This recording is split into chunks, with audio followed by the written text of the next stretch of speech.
notebook like this. That man, people didn't know him well. Once he tells you something, make sure he writes down in his notebook. If he does that, that thing will happen. He will follow it to the letter and it will happen. I can tell you in my own home area, Western Kenya, I used, when it has rained heavily, I couldn't access the road to my home in Kakamega. And because that road was not tarmacked, from a place called Buyangu to a Kero near Mias. So one day, I went to the president, and I told him, Your Excellency, the whole sector, Gen of Court, when it rains, he can't access his home. And there is a road which was surveyed in 1972, and it is not yet tarmacked. When Honorable Raila Amolo Odinga was a minister for transport, for I think housing, transport and communication, something like that, he managed to make that road an all-weather road by putting maram. But then Kibaki said, no, he called the late Miraria, who was the Minister of Finance.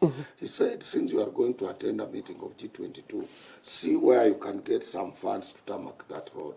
And he did write in a small notebook like this. If you go to that particular road, it is tarmacked.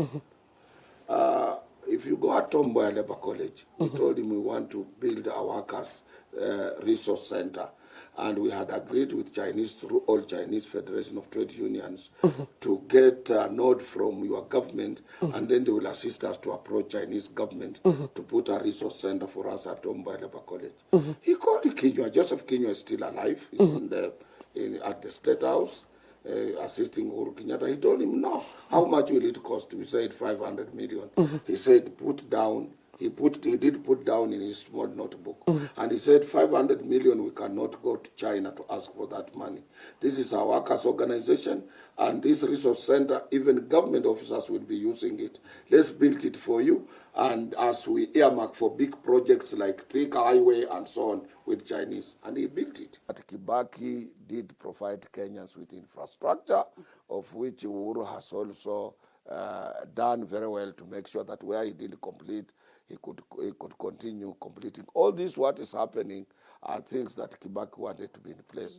The other area that if Kibaki was today living, Kenyans would be proud of was Konza City. Konza City, he wanted to decongest Nairobi so that we have an adjacent post-independent city like what Tanzanians did with Dodoma, or Moroccans with their new city of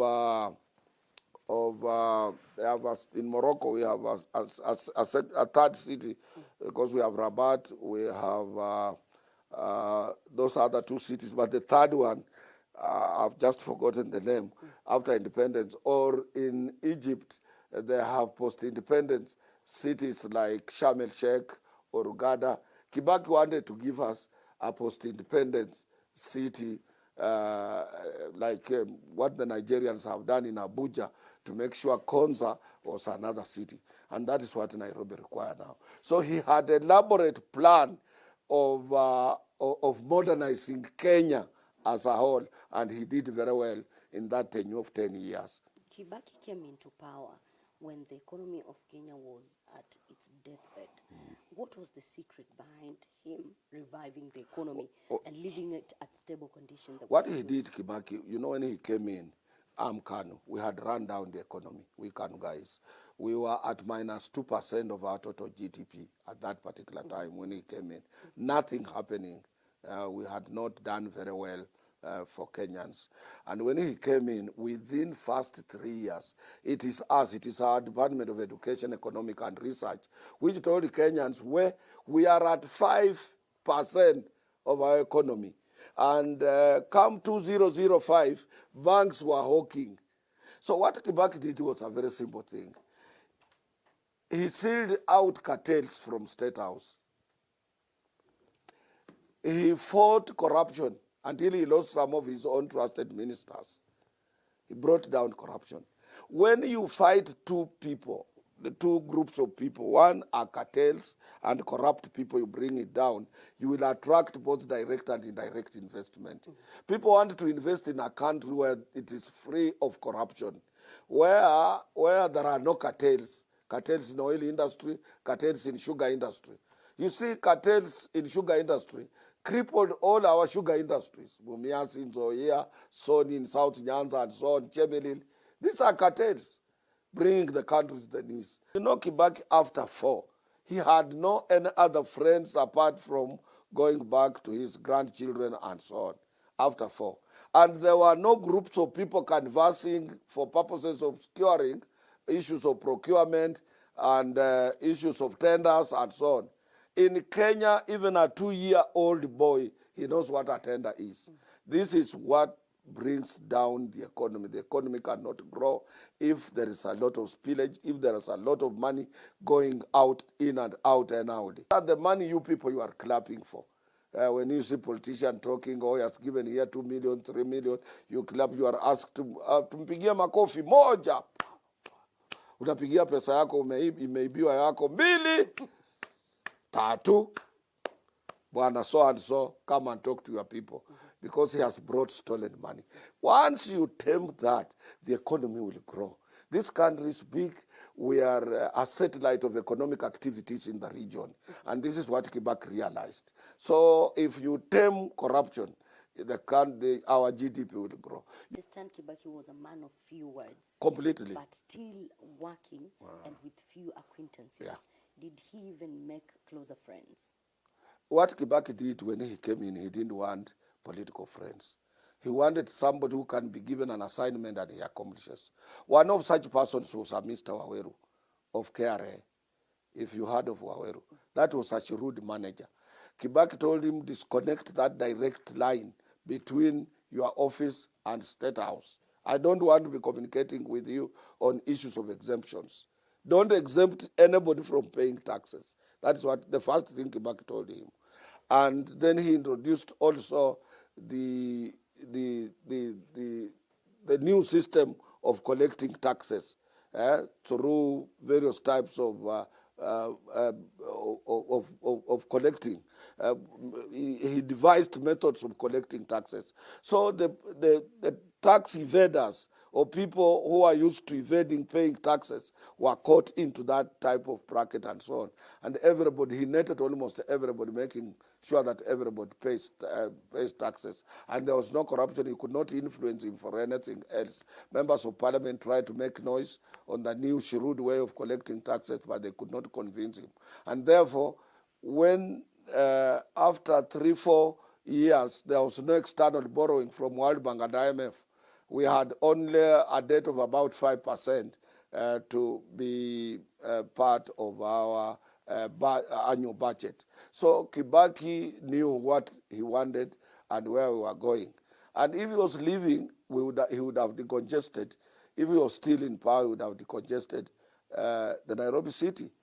Uhuru had a very good vision, but he had a wrong partner. So that is where the problem was, because you need to partner up with people who can give you maximum support. And Kibaki had very good loyal people like Muda Wori, Kalonzo Musyoka was one of the best deputies of President Kibaki. They did a good job.